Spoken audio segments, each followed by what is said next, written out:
With the upcoming Artemis missions reaching for the moon, astronauts will need precise information on possible landing sites.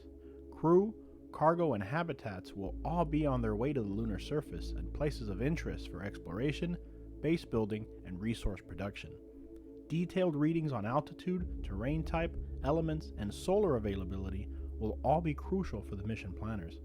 Luckily, the same spacecraft that took this amazing Earthrise photo has already been collecting all the information that Artemis missions need. The Lunar Reconnaissance Orbiter, or LRO, is the satellite that has been closely inspecting the lunar surface for all of our future missions, while also taking some great pictures. The core directive of LRO's mission was focused on supporting the extension of the human presence on the moon. Today, some 13 years after its launch, LRO continues to help identify sites close to potential resources with high scientific value. LRO has several science instruments that will help NASA analyze the moon's surface. Crater will measure radiation on the lunar surface for future crew exploration. The Diviner will use radio signals to measure thermal mapping and rough terrain on the surface. LAMP will cover the entire lunar surface, searching for surface ice and frost, and also taking detailed maps of shadowed regions illuminated only by starlight. LEND will create high-resolution hydrogen distribution maps showing where water exists on the lunar surface. LOLA is the altimeter that will create high-resolution 3D maps of the moon. And finally, LROC will retrieve high-resolution black and white images of the lunar surface, all the way down to 1 meter resolution. Weighing in at 1,000 kilograms and producing 400 watts, the spacecraft was put through extensive testing. The orbiter was subjected to the extremes of the lunar environment and simulated flight operations before being loaded onto an Atlas V rocket. T-minus 10. Located at Launch Complex 41 at Cape Canaveral, on June 18, 2009, a ULA Atlas V rocket took LRO into space. Main engine ignition and liftoff of the Atlas V rocket with LRO Alacross, America's first step in a lasting return to the moon.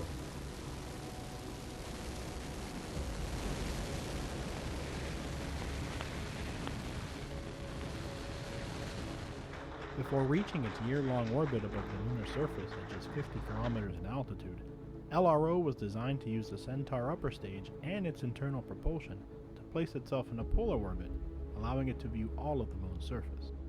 Such detailed photography allows us to look back at the Apollo landing sites, like this of Apollo 11, where the descent stage of the LEM is still visible, along with the trails of Neil and Buzz's footsteps and experiments left behind.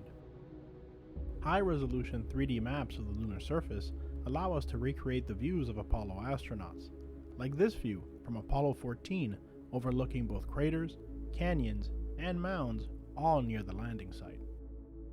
To allow for accurate missions in the future, it was essential to map the lunar surface in a uniform grid. LRO's coordinate system defined the South Pole as just off the rim of Shackleton Crater. Standing on this spot, a partially lit rim is circling a perpetually dark center, more than 2.5 miles deep, double that of the Grand Canyon. From the lunar South Pole, the view is unlike anything seen by astronauts in the past. The sun circles around the horizon never more than 1 degree above or below it. Long shadows are always cast and shift constantly as the sun moves. The Earth, upside down and rotating backwards from this point of view, peaks up from the lunar horizon before losing line of sight once again. With the various instruments on board the LRO, some of the science even depends on the sun. For example, when the sun is obscured, the moon cools, but not evenly or in the same location. Flat surfaces void of rocks cool faster than areas with rocks and boulders. This difference is measured by LRO and is used to measure the roughness of the surface. The Diviner instrument, which does the temperature reading, makes continuous close passes with a high amount of precision. With scientists theorizing of water on the lunar surface since the 60s, to find water, LRO will look for hydrogen using the LEND instrument on board. By measuring the interaction of neutrons with the lunar soil, scientists show how much hydrogen is present. For a better measurement, more interactions need to be observed. LRO's constant orbit passes help create a data set of neutron interactions which gradually increase over time, becoming more accurate. The areas shown here in blue have neutron interactions in the South Pole and strongly suggest the presence of water as frozen ice in the soil.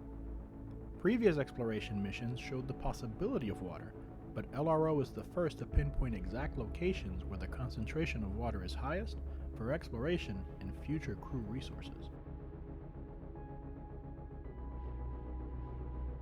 On the lunar surface, though, only some areas are properly illuminated. These are permanently shadowed regions that occur due to the moon's near perpendicular angle to the sun, unlike Earth, which is tilted.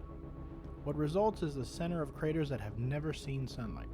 Estimates are that some have been in the dark for near 2 billion years. With the help of LRO and the LOLA instrument, we can now map the insides of the craters in precise detail. Using laser topography, LRO can over time map the craters from every angle, allowing us on Earth to better analyze the shape of these surface features. When combined with the data from the LAMP instrument, we can actually make 3D maps of the craters that use dim starlight reflections on the surface, along with laser topography to accurately reveal their centers. Confirming the cold conditions at the center, Diviner is used to map the surface temperatures at these craters as well. The instruments on LRO allow us to continue to map the lunar surface, even when areas have never seen the light of day. As LRO continues to send data, our knowledge of its surface and water will continue to evolve to best help our future explorers. Let's see what the dataset looks like for mission planners on the ground. Here is the well-known near side of the moon that we all see. And here is the backside of the moon, which does not face Earth. Let's just see how much resolution is possible with the cameras on LRO. Let's take a look at the South Pole. In particular, let's look for Shackleton Crater at the center, where crews will visit. Enabling the temperature maps for the surface, we see the summer average at the crater rim reads around 210 Kelvin or minus 63 centigrade, while the crater center is around 70 Kelvin or minus 200 degrees centigrade. Switching on the neutron interaction layer, we can see where the concentrations of hydrogen exist. Just a few miles away from Shackleton, there seems to be larger deposits of ice at the center of some perpetually shadowed regions. The 2 meter per pixel mosaics are the highest resolution images LRO has taken. Here we see a much more detailed picture of Shackleton Crater. The slope layer, while an experimental data set, combined with the high-resolution mosaic, provides a great planning resource for surface missions. The high slopes leading up the crater and down to the center are obvious areas to avoid. The lesser sloped areas, between 1 and 5 degrees inclined at the narrow 1 to 2 kilometer rim, are spots where crew and cargo can land with precision. Finally, let's use the sun visibility layer at 60 meters to show the dark regions of the South Pole. These observations confirm that there are permanently shadowed regions. Some missions may plan to avoid this. With its findings key to future lunar surface exploration, LRO will continue to shine light for years to come. Thanks for watching. If you enjoyed content like this, please consider liking, sharing, subscribing, and don't forget to turn on the notification bell to get more content from us as it's uploaded to YouTube.